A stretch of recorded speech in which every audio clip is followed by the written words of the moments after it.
Now, Iran says it has reached an understanding with the United States on the main principles to resolve the dispute over its nuclear program. Both sides expressed some optimism after a second round of indirect talks that also took place in Geneva.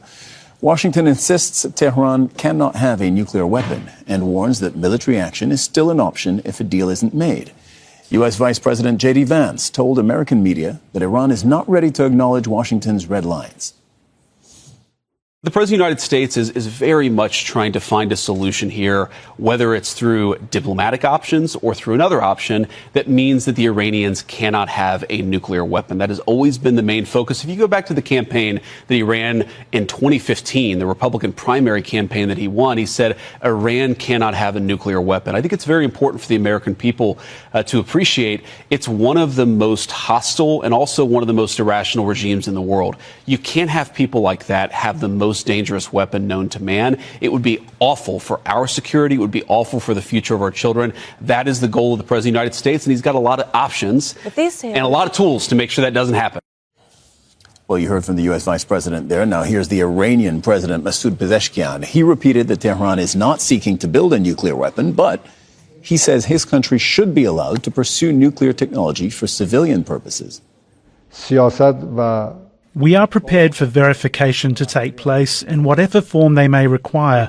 However, we do not accept that we should be prevented from using nuclear science and knowledge to address our illnesses and to advance our industry and agriculture. How clearly must we say that we are not pursuing nuclear weapons and will not do so? If they truly want Iran not to possess nuclear weapons, we're ready to undertake any form of verification they require together.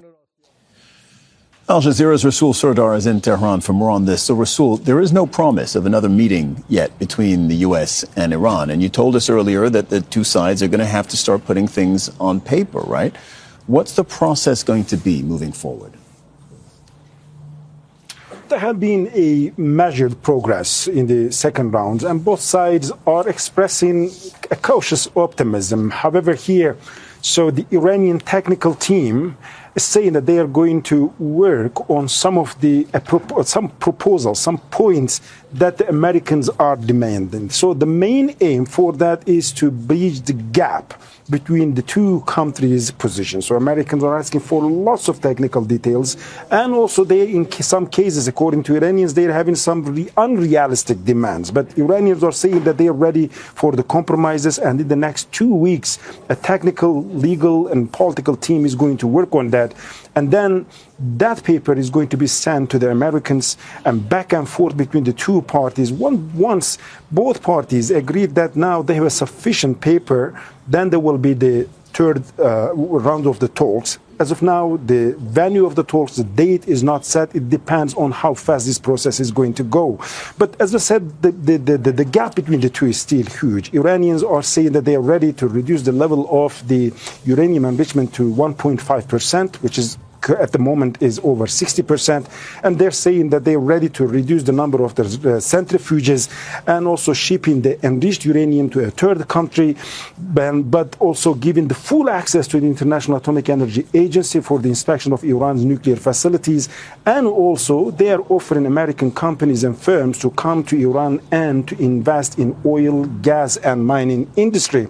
However, the USA is saying zero enrichment, and Iran's missile program must be limited, and also the U.S. is asking Iran to distance itself from its proxies across the region, and Iranians say, well, these terms are unacceptable by Tehran. So that's why this gap is quite difficult to be bridged. Resul Serdar reporting from the Iranian capital. Thank you very much, Resul. Let's bring in